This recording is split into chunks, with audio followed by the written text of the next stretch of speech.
जय श्री राम दोस्तों। हम सुबह उठते ही निकल जाते हैं खेत की तरफ। रास्ते में मिलते हैं हमारे दोस्त, उनसे मिलकर हम पहुंच जाते हैं खेत पर हमने देखे गेहूं। उसके बाद हम निकल जाते हैं घर पर दवाई लेने। फिर दिखा हमारा मित्र धंधा करने जाता हुआ। फिर हम दवाई लेके पहुंच गए खेत पर। फिर की मैंने दवाई का छिड़काव। इतनी देर में गोविंद लेके आ जाता है चाय। फिर हमने मिलकर पी चाय और फिर हमने हमारे नीरज भाई को दी दवाई। इतने में हमारा मित्र बिजनेस करके लौट आया था। उसने आज कमाए बहुत सारे पैसे। फिर निकल जाते हैं हम घर की ओर। घर से फिर निकल जाते हैं दूसरे कुएं की ओर। वहां जाकर मैंने की मोटर चालू।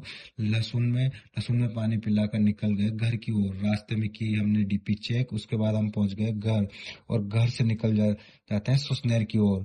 और हम पहुंच गए सुसनेर। और कहीं भीड़ हो ना हो, इस जगह आपको हमेशा भीड़ मिलेगी। और हम पहुंच जाते हैं रूम पर रखा हमने सामान। फिर निकल जाते हैं सुसनेर का मेला देखने। मेले में से हम दोनों भाई ने लिए लिए चश्मे। और फिर हम निकल जाते हैं खाना भोजनालय पर।